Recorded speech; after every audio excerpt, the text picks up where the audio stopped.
everybody, to our hopefully first of many session of Edge Leadership, Embracing Discomfort and Finding Success. And this series is really about connecting veterans with successful business leaders, successful entrepreneurs, people who have just reached a level of success in their life, and helping us as veterans make the transition from the military to the civilian world by getting advice from some of the best. I'm excited to be here. We have three amazing leaders that will be on the panel today, each of whom I think have really inspirational stories to share. So throughout the event, I encourage you to you can direct message me a question, or pop it in the chat box as we talk about some of these topics. I want to take a brief second before we get into the panel and talk about why we're here and what Edge Leadership is in context of veterans transitions.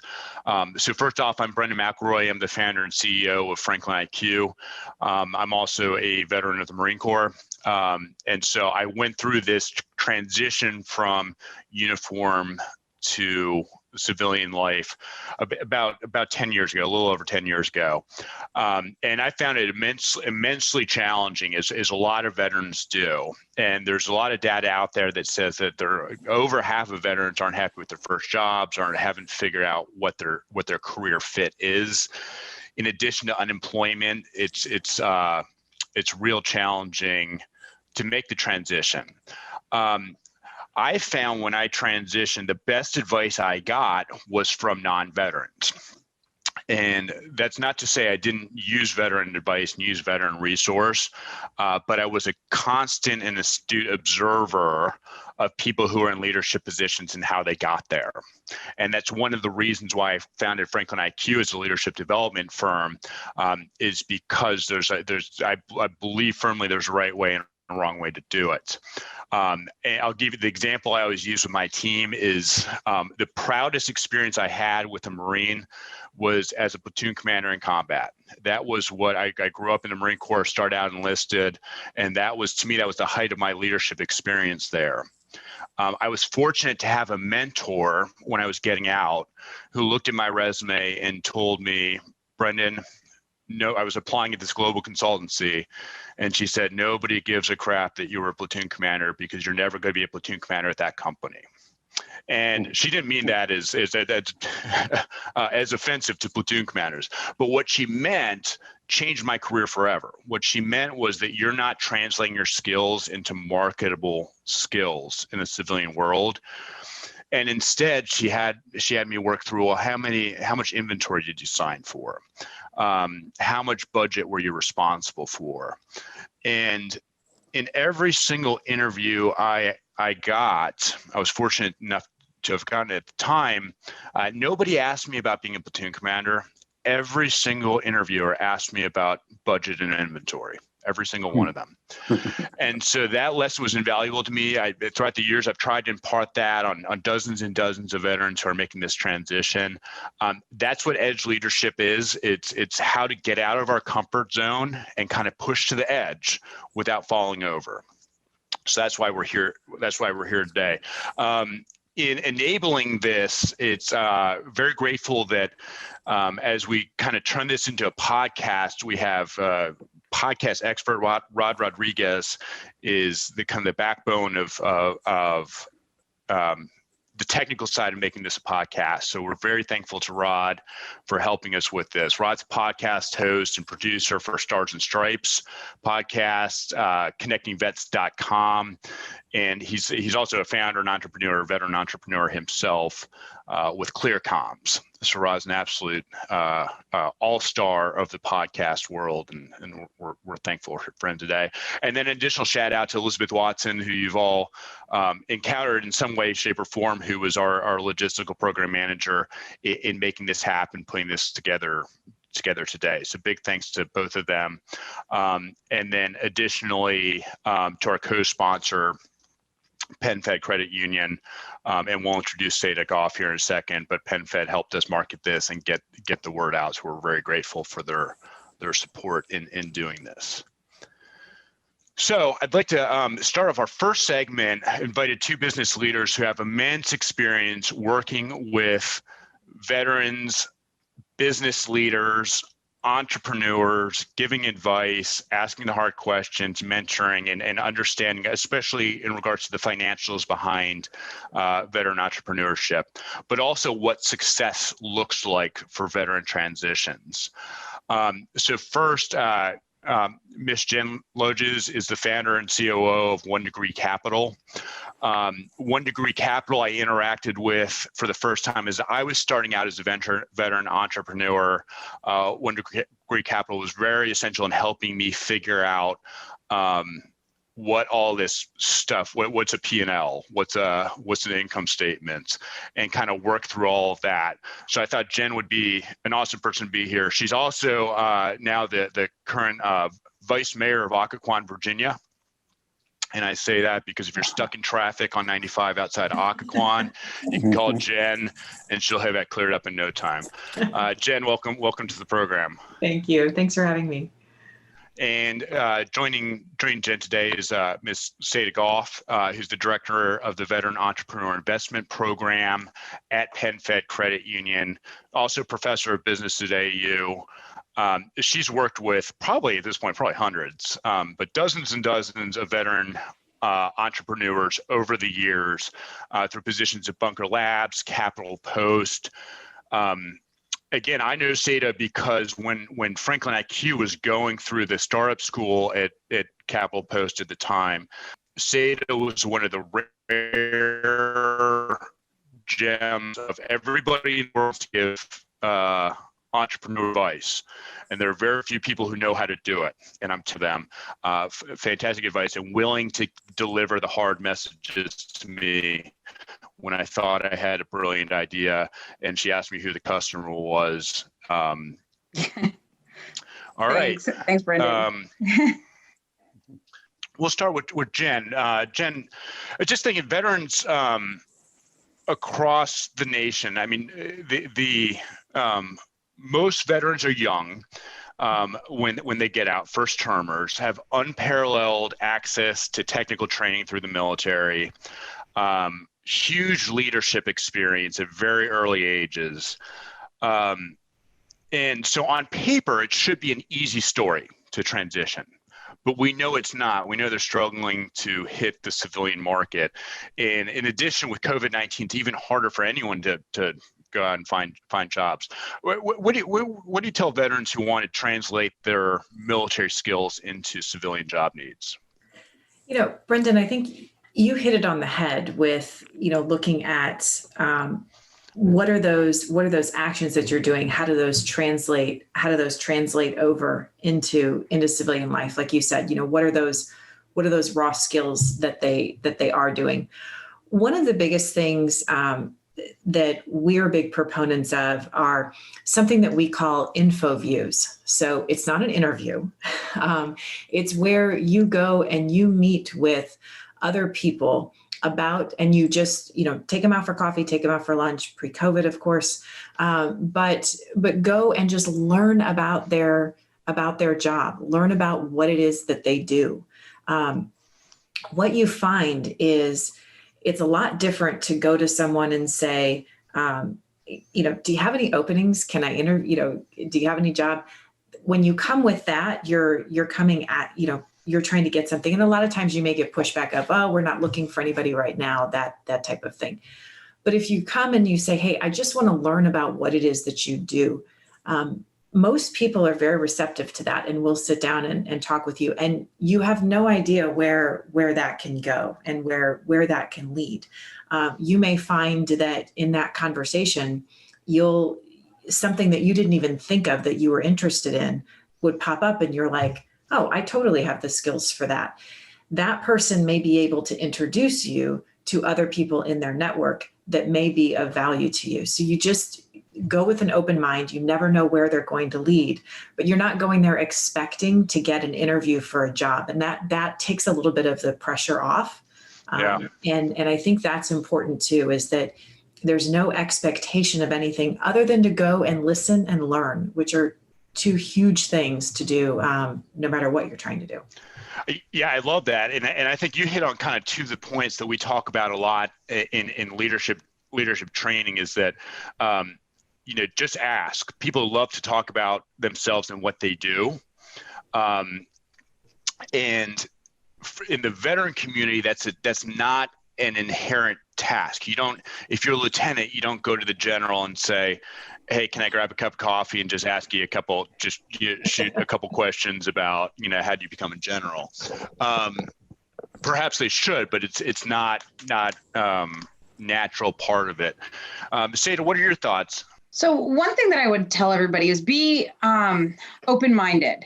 One thing I see a lot of is people, when they're leaving the military, trying to find the job that they did in the military in civilian world. And that, and that's really hard to do, number one. And two, you need to, in those info views and in those conversations that you're having with, people like you, Brendan, or even like your friend that just transitioned and started a company, like look at everything, because you're going to have to learn something. You're going to have to learn something new. Like you're not going to be able to translate something straight over. And then you have to trust and you have to find a company that you can trust to bring you up to that point. But you are bringing to the table, whether it be a work ethic, mindset, a specific skill set that could be worked into a new position. That level of execution, maybe that only you have, that your non-veteran counterparts couldn't even come close to. So have an open mind. And then also, especially for that kind of initial transition or even the secondary transition, find those companies or those leaders that know who you are and that can help you grow. The worst thing you can do is have a bad leader in your first or second, time out the door. Yep. And because you are going to need to grow, you are going to need to go from here to here. So you need somebody to help you with that. And, one thing that also is sometimes can be difficult is that you're not used to is you have to interview your potential boss. This is a choice for you too, because if you make the wrong choice, it could set you back years or, or make your life just miserable. So I think that's really important. Look at, so my two big things, don't be narrow-minded in what you can do. Like if you did logistics before, don't jump straight into logistics later. Yeah. Like that project management could be perfect for 1,000 different kinds of jobs. And then number two is make sure you work for somebody that will help you in that transition. Yeah, I love that. And both of you kind of emphasize this relationship piece is that one of the ironies of a job hunt is that when you're unemployed, you don't know how long you're going to be unemployed for. And so there's a sense of a desperation financially where you need to kind of find a fit. And in both contexts, both the way you explained it, I keep thinking about it's about relationships, right? It's about finding out who you want to work for, who inspires you when you talk to them, and how do you have those conversations. And also, Seda, I love your point about expectations. It's you never know what you're going to end up doing. And for there's been a lot of effort over the last, especially after OIF and OEF, a lot of effort to translate military occupational specialties into civilian jobs. And most of it I found is totally ineffective. I was a ground intelligence officer in the Marine Corps. When I was enlisted, I was a truck driver. Truck driver is easy, but I didn't want to do that. Ground intelligence officer, that's not what I want to do as a civilian. If I wanted to keep doing it, I would have stayed in the military. So I think that's a really, really great point. So let's take a kind of step forward in people's career. For folks just starting out, when you've seen people who have successfully transitioned, have whether they've gone and worked for a civilian corporation or gone and started a company, what do you think are the common success factors and characteristics of veteran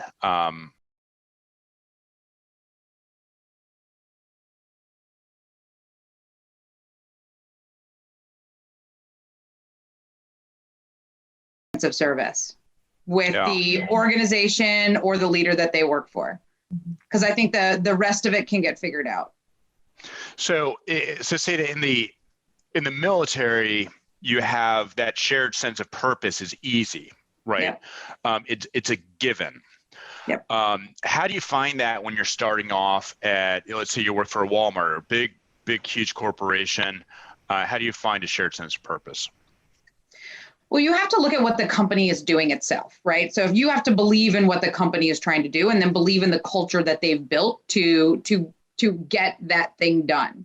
I think examples like Walmart or, obviously I'm intimately familiar with PenFed Credit Union and the PenFed Foundation. Like,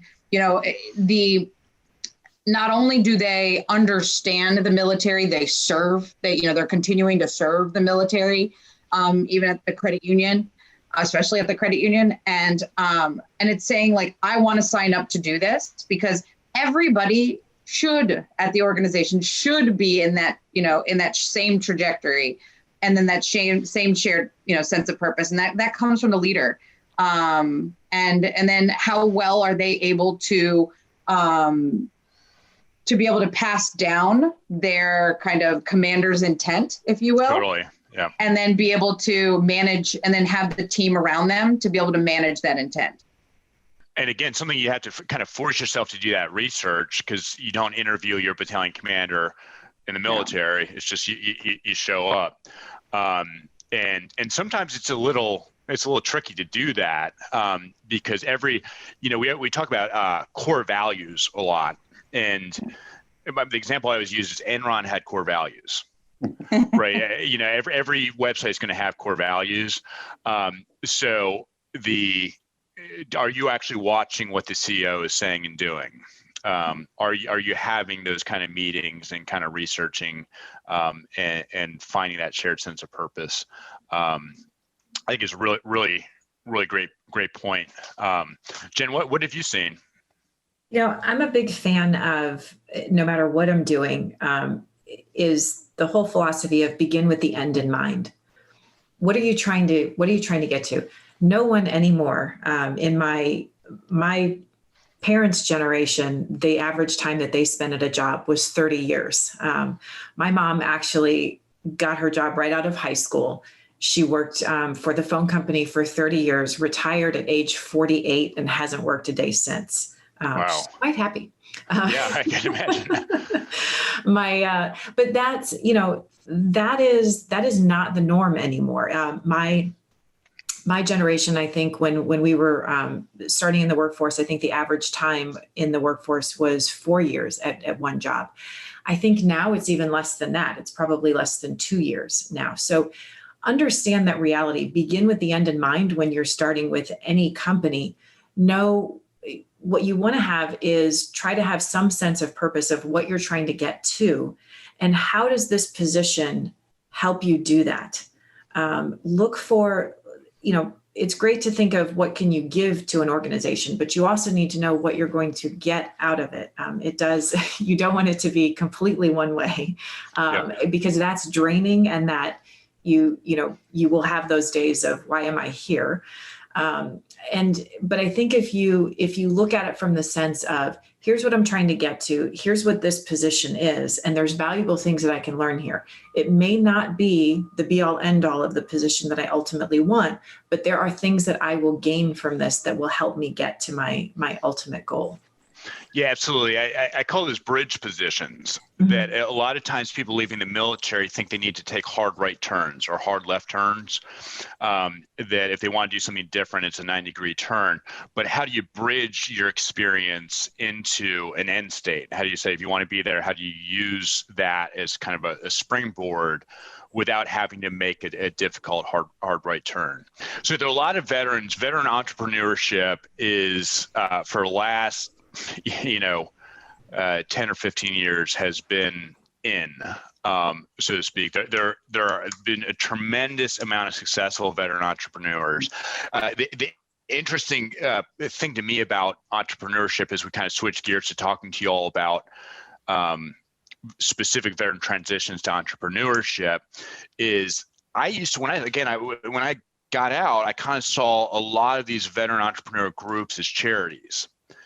And over the last decade, I've seen a real transition to banks and lenders seeing veterans as actual investment opportunities. There's actually an ROI on veterans are actually really good at starting companies. And I know one of the lenders it's really kind of doubled down on their veteran efforts has been PenFed. Seda, what have you seen veteran trends over the last 10 years? Kind of what's the current state of how lenders are viewing veteran entrepreneurs? Yeah, so I think lenders are definitely seeing more opportunities, particularly whether it's in the GovCon state, GovCon sector, or in, other B2B or B2C direct to consumer products. But I will say, while the trend is definitely going in the right direction, there's still a huge gap between, soldiers and veterans coming out of World War II. Almost 50% of them, I think it was like 47%, started businesses. And right now, out of those that transition, 4.5% are starting businesses. So there's still a big gap. Wow. And so, and two of the big things that a number of different research studies have pinpointed as the challenges or the hurdles that veterans have to overcome are ecosystem and network and access to capital. Yep.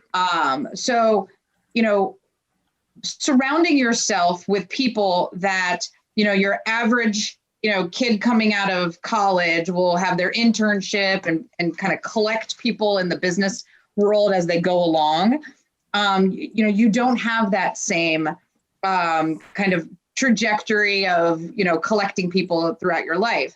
So being able to bring yourself to these ecosystems, whether it's, we talked about Bunker Labs, whether it's Bunker Labs, I put Team RWB into Team Red, White, and Blue into this, because it's all about like who you're surrounding yourself with. So you don't seem crazy for starting this business. Yep. Because entrepreneurship is a lonely road, even when you're in the middle of Silicon Valley or New York City or DC or Boston. It's a lonely road no matter what. So, you have to surround yourself with people that have done this before or who are currently doing it. And then the other side of the coin, and this is really where my role at the Veteran Entrepreneur Investment Program comes in, is the access to capital. And that goes like the full gambit of like going back into Jenn, like what the heck is a, balance sheet versus, how does that all even work? What metrics should I be tracking? I have a sport, I grew up in sports, and I'm always like, I need a scoreboard. Everybody needs a scoreboard. Like, how do you know whether you're winning or losing, or you made the right play, or you did the right thing if you don't have a scoreboard? So, like, what are those things that you should be tracking against? All the way through, we actually, Jenn was integral in this, just had our deal day for our master's program, which, there's this big, mystical side to raising money, right? It's nothing like Shark Tank, and it's exactly like Shark Tank. Like Shark Tank is the hyperbole, obviously, and the dramatized, and you don't actually see most of the pitch that when people go up at Shark Tank in front of the sharks. But it is kind of just like, what is going on? And, we worked with these 10 companies and we demystified this process through their due diligence. Even companies that are, had multi-million-dollar revenues already, we're still scrubbing, and Jenn's still yelling at them that they're doing it the wrong way. She doesn't yell. I'm the one that yells. So it's, it's this journey that I think veterans are very uniquely qualified, but sometimes, to take, but given the work ethic, grit, the technical skills that they've been able to see, maybe problems that they were encountered that they have the ability to solve, all the above, but it's sometimes just not having that, like, okay, here's step one, here's step two, step three, we have no idea but like, you need to figure that out. And then we're going to tell you what step 4 is. Because there's no handbook for this. And I think, in the military, you're given a handbook, you're sent to training before your next assignment or your next deployment. And then there is no training for this. I'm sorry. Like I sometimes see, some folks saying, well, I'm going to go into entrepreneurship. I'm going to go get my MBA. I'm like, no, just dive in. See what happens. Yeah. It's funny you say that because I reference that almost every day. I have an MBA that taught me how to read a 10K of a global company. It's stuff that I never do. It's financial investing, and I didn't know that I had to pay quarterly taxes. Right. That was, it's just like a stupid, like veteran entrepreneur mistake, but like literally like who tells you that? The IRS tells you that when you don't pay them. But, it's, I think you're absolutely right on that. The last question came in from the chat. What's your gut reaction? What's the biggest pitfall you see of veterans entering the workforce? Jenn, biggest pitfall. I think Seda hit on it, and that is waiting for guidance. Again, looking for that blueprint. Yep.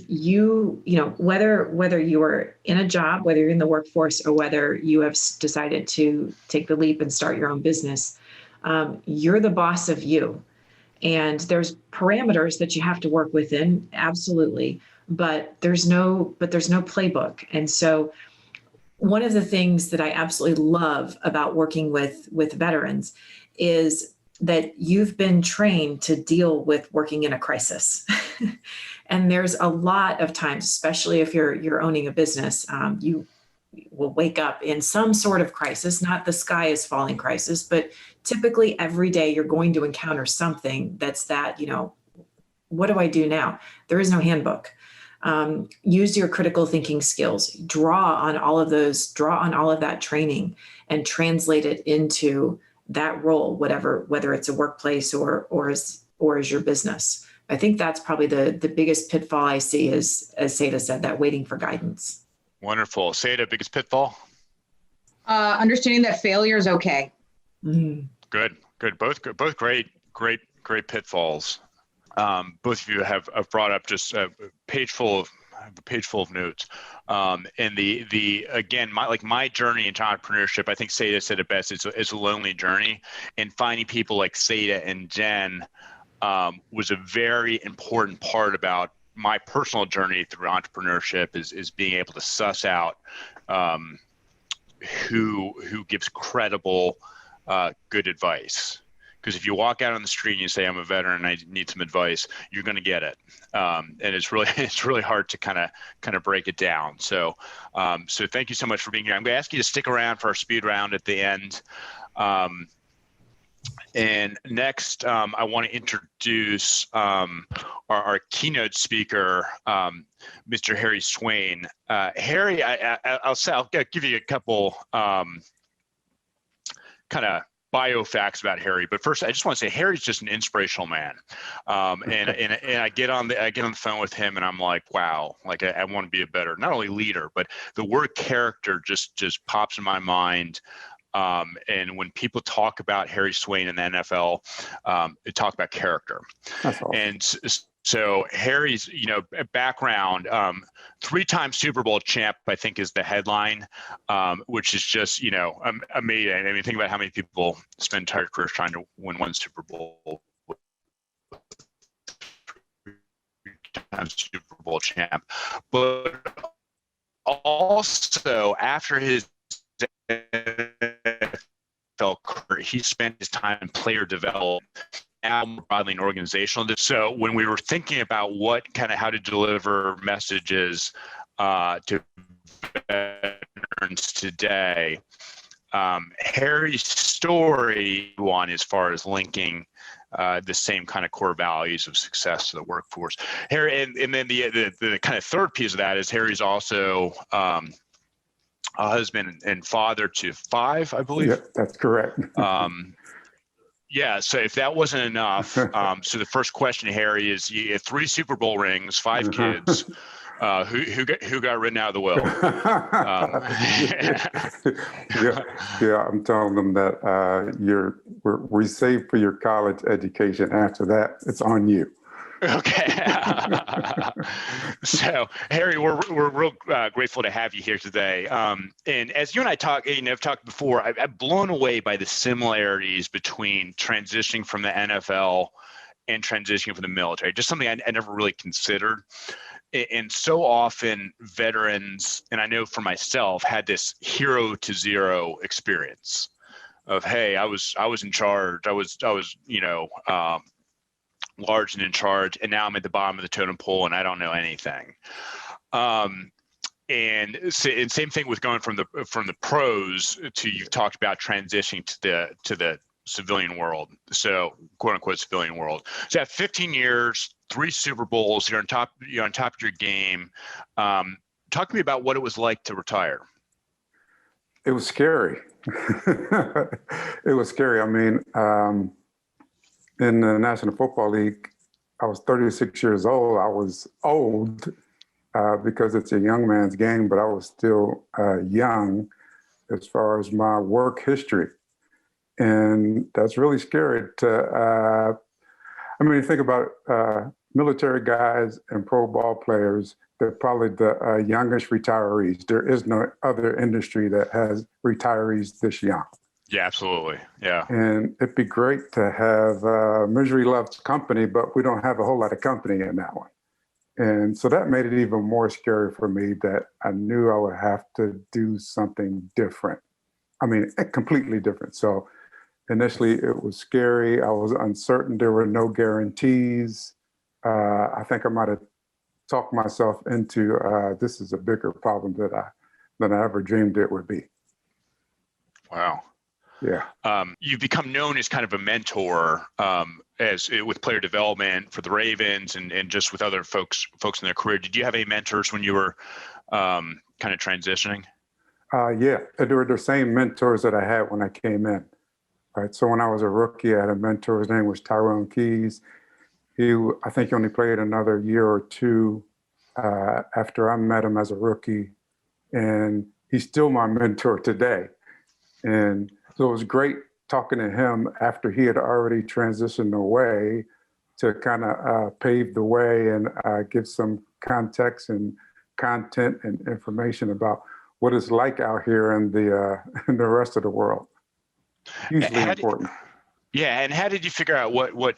Same thing in the military. There's no second military when you retire, and there's no second NFL. How did you figure out what were you going to do with your time? A lot of advice from former players. Initially, that's where a lot of the NFL just was not set up back then to help retirees. That help. Those resources were few and far between back then. Players were their own best help. And so that really was the pattern for lack of a better phrase, walking away from the game. It was the players that actually did it. So it was the same process that I chose a mentor. I used after the playing days were over. I watched and talked to and listened and got advice from guys who had done it successfully. You needed that information to make it in the league, but you also needed that same demonstration to make it after the league days were over. Yeah. And throughout your career, did you differentiate between mentors and champions, people who help kind of champion more actively in your career? I think probably when you think about like that champion kind of aspect, it's just different. Just the measurements and the barometer off the field are just so different. But at the end of the day, a really good mentor, if he's worth his weight in gold, he does become not just, he doesn't just champion you. He also stands up on the table for you, but also gets behind you when you need somebody to get behind you. That level of champion, yes, absolutely. Yeah, and then when you were kind of making the decision to retire, and you'd been in 15 years, like you said, it's at 36 in the NFL is only pro sports and military only few places where 36 is old. Mm-hmm. Yeah. What was your mentoring philosophy with the rookies? Yes. So my philosophy has always been prepare for the inevitable, right? Your time in the league will be short. Statistically, it's still no more than 3.6 years. Wow. And so it's important that we celebrate even getting there and being able to become an employee on this particular franchise. But we also have to start to have conversations about life after, because life after is 4 times longer than life in. And literally on the same day, the transition starts on day 1, right? Welcome, you made it to the National Football League. Now I'm here to help you get ready for the rest of your life. Wow. Yeah. And traditionally, at least as the kind of media reports go, there have been a lot of stories about folks that were not able to financially transition from NFL life into post life. Is that a part of what you've done in player development? Yeah, absolutely. We spent a lot of time there and a lot of time just on who they are apart from the particular game aspects, right? Because I mean, our workplace is no different from a lot of workplaces. They require all of you, right? It's not uncommon for the owner of a company to require his managers and directors to work as if they own the company, right? And so that level of commitment is also what we require. Military people can totally understand that. The level of commitment is just much different. The hard part about that is when you commit that much of your personhood to an occupation, it can have some negative connotations when you leave that. It's almost as if you've left a part of yourself back at that prior occupation. Yeah, it becomes almost a part of your identity. Yes. When making that transition. Yes. You've spoken to me before about the linkage between character and performance. Mm-hmm. And not everybody believes that, Harry. Talk to me a little bit about what does that mean that you believe character is linked with performance? Yeah. So easily we perform best when we're connected to the people that we're completing this task with, right? That really is what makes Mission Central work, right? That really is what's special about these defined purposes, like that we are involved, we together have a common cause, right? When we're committed to a common cause, we are connected as people, right? I know this person who has my back and he knows me. And he knows me because he knows who I am. He knows what I love. He knows what I don't like. They just have another level of familiarity with each other. This makes a tough and difficult task easy because we have this shared common cause together. Pro ball players and military institutions, they totally get that, right? That is significant to the performance, because there will be challenging times where I will need to trust, right? And know without hesitation that this person will complete the task that we have committed to do, right? And to the degree that he does or doesn't really has an effect on my own performance, right? And so we're connected on so many more levels than just some of the normal day-to-day monotonous tasks in everyday corporate life. Was that a hard sell? When you started talking to the Ravens about character development, and was that a hard sell, or were people pretty on board with those kind of integrating those kind of concepts in team development? Absolutely, I had to sell it. Absolutely. And the one story that helped them see it was, so when I was in my third year with the San Diego Chargers, they wanted to draft a first round offensive lineman, and they wanted to put him right next to me. And I was staunchly against it. And I was staunchly against it because I knew that a rookie coming in playing on the left side of the offensive line would be almost, it's an impossible task. What he'd had to learn, what he'd have to understand, and how we would have to have this level of symbiosis in order to be successful. You can't teach that. You can't get prepared for that. And I really did not want to have to do some of that extra work. Most of it would be away from the workplace because of the connection and the personhood required. I begged them not to draft someone. Of course, they went ahead and drafted him anyway, put him right next to me. And, and so the whole development process of becoming a professional really has to do with the parts of you that have to leave so that you can be a part of us, right? I've heard some military people actually say they beat the you out of you so you can become us. And that process can be very difficult and challenging, but it makes for championship efforts. So, and what happens, Harry, when you've been on teams that there's been like incongruence, that there's been somebody who's in it who's an I person, who's in it for kind of, they want to be the hero of every play. What does that do to the rest of the team? How does the rest of the team handle that? Yeah, we win them over.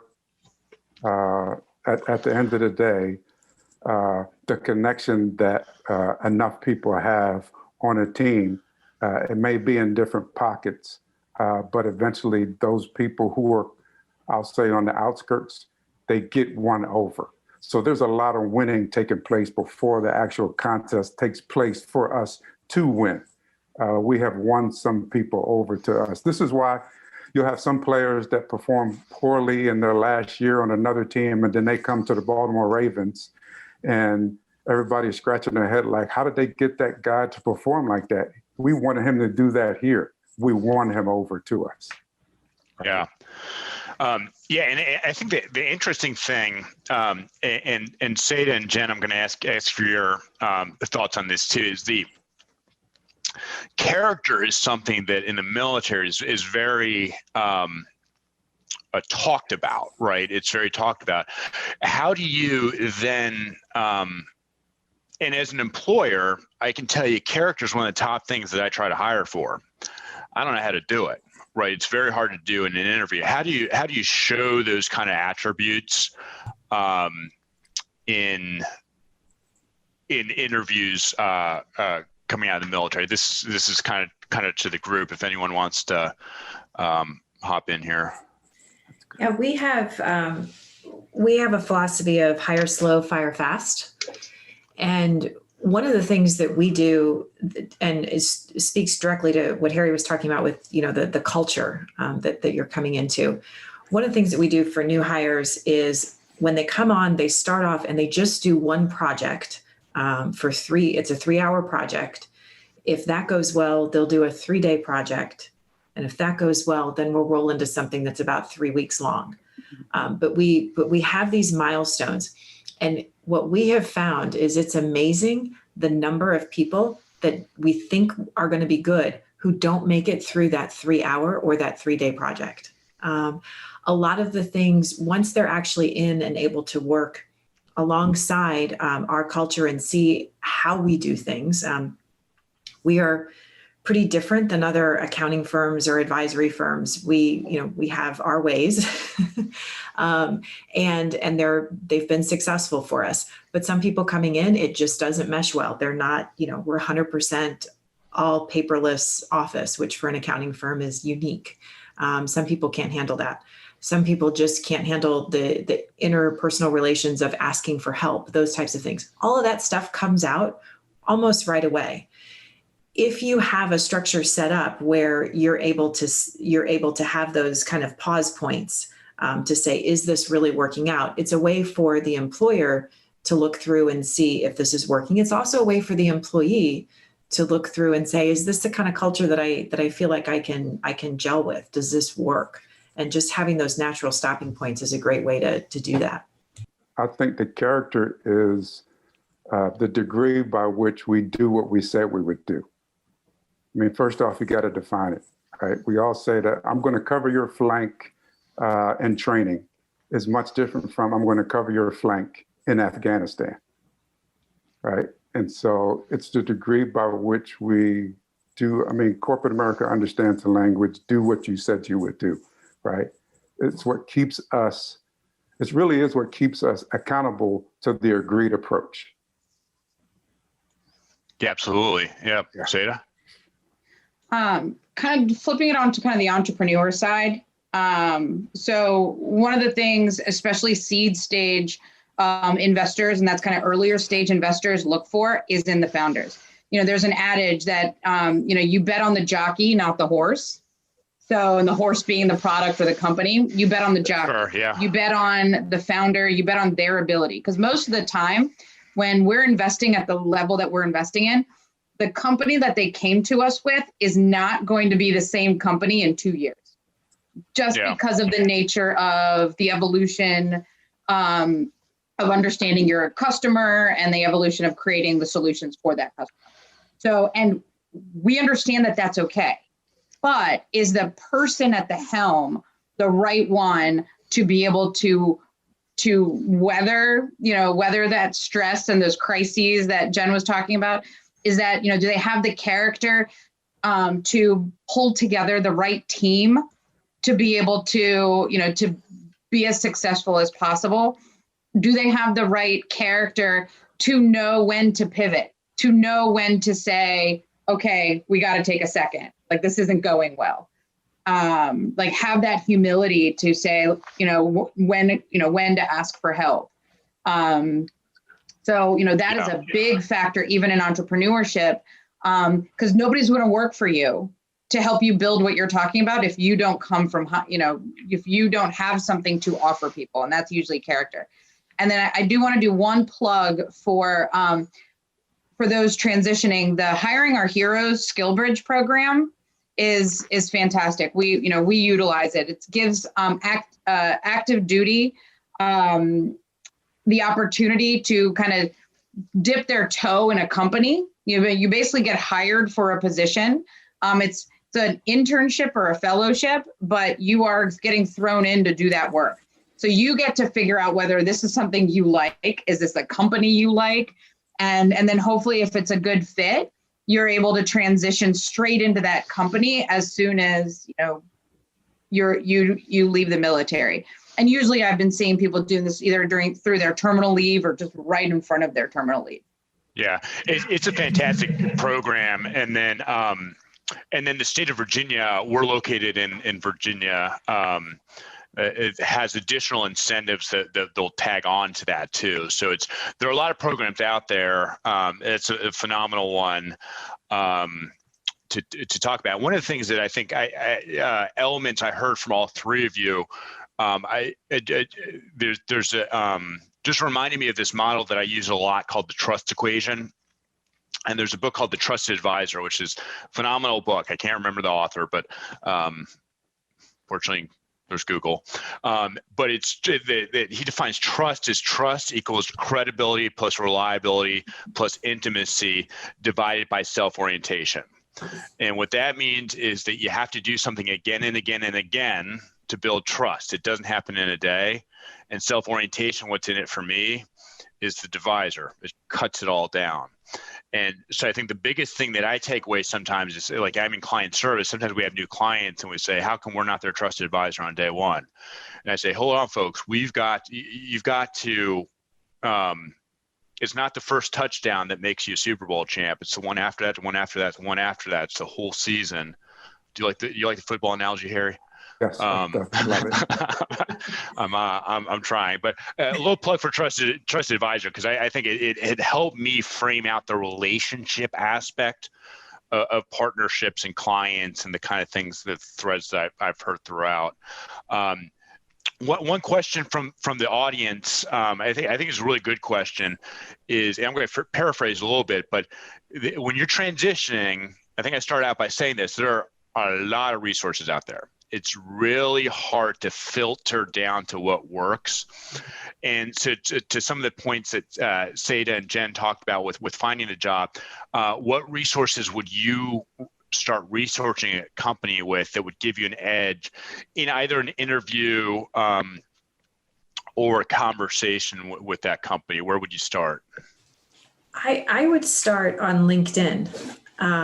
Look not just, and a suggestion would be, don't look for people who, sorry, my dog is deciding now is the time to wake up. Don't look for people who currently work at that company. Look at people who have worked there in the past and get their insights. You might find more insightfulness from someone who's not there anymore. I like that. Yeah, I love that. And I will tell you that, like, throughout my career, I've never not responded to a veteran LinkedIn post. And I've always, especially in client services where I work a lot of different places, my whole thing is I'm at the very least I can give this person a connection. Mm-hmm. And so I liken it to, like, when I talk to veterans, it's like where in the world is Carmen Sandiego? I'm not going to give you the answer, but I'm going to give you a connection, right? And at the end of that, they'll give you a connection, and you kind of have to be patient and play that game. But I love that, because I wish more people would reach out, and people want to be helpful, but people also want to know how they can help. And that's the biggest thing. And make it easy for them to help. Yeah. Like, Amen. I mean, the easier you can make it for that. I have a good friend of mine, as he's doing his business development for his company, he'll go through he'll find somebody that he wants to meet, and he'll see that I'm connected with them, and he'll send me an email, and he's just like, if you think it's appropriate and you don't mind, would you please do an introduction? This is why I want to talk to them. And then he puts in some copy, and for me basically to copy and paste to do that intro. And of course I'm going to put in, my own probably header and my own closer, but it allows me to do it quicker. I don't have to think in my head, I need to schedule some time to sit through and figure out what I'm going to write. Right. Make this easier for the person you're asking to help you. And it shows that they're not looking for a shortcut, right? Yeah. And I think that's the key to what you just said is, if someone put that much effort into asking me something, I would. There's a principle called reciprocity that, like, people want to help, right? If you give them something, they want to return that effort. So I think that's fantastic. The other thing I'd plug is a lot of people that I interviewed don't know anything about. To start a company, you have to really believe, whether you're right or wrong, you have to really believe in the mission and what you're trying to do. And a lot of people, I say, why are you looking at Franklin IQ? I saw the posting and I thought it fit me, and they don't know anything about my company. Mm-hmm. And as a business owner, I want to inspire people who can be inspired. I'm always thinking about this inspiration like cycle. It's if you're not going to open yourself up for that, then it's going to be a very transactional relationship. And that's hard for me to get excited about. It's also going to be hard for you to get excited about working here. So I would definitely read through the website, and I don't quiz people on what are the 3 service lines, but at least, at least a sense of, I know what you do is I think of tremendous value to any employer. 2 things. I think this has been hugely successful. The 3 of you are great pieces of advice, and it's just been a pleasure. On that note, I like to end meetings with a speed round. So I'm going to give you a couple prompts, and I just want your initial gut reaction. 1 word, no explanation. What kind of fill in the blank kind of things. And just because you're appearing from left to right on my screen is Jenn, Seda, and then Harry, we'll go in that order. So sorry, Jenn, I don't know how this happened, but okay. The first prompt: a leader is blank. Jenn. Grateful. A servant. Grateful. Love it. Trustworthy. Servant. Trustworthy. Love it. Love it. Success is, Jenn. Earned. Earned. Problem solving. Problem solving. Being known. Being known. All right. The greatest leader I ever met is or was. We'll go right to left this time. Give Jenn a break. Harry. My pastor. Pastor. Okay, phenomenal. Seda. General McNicholson. General McNicholson. Okay, wonderful. Jenn. Oh man, there's so many. I'd have to say my dad. Dad. Great. Wonderful. Okay, last question, the important one. We'll go left to right. We'll start with Jenn. Since we're located in DC and we have a football theme today, the new name for the Washington football team should be Jenn. I've actually wished that they would call it the Washington Team of Football so that it could be WTF. Points for creativity. Seda. Red Tails. Red Tails. Yeah, that's probably got my vote too. Harry. How about monuments? Monuments. I like it. I like it. These are good names. We'll have to copyright them and copyright the website before they get it. That way Dan Snyder can write us a check. Thank you all so much. Again, I'd like to thank not only our panelists. Our panelists were phenomenal, and this very grateful for your time, your candor, and your insight. Again, thank you to PenFed and to Rod Rodriguez, to Elizabeth Watson, and the rest of the Franklin IQ team. It was really a pleasure talking to you all today, and hopefully we can do this again. Thanks, Brendan. Thanks for having me. Thank you. Thank you.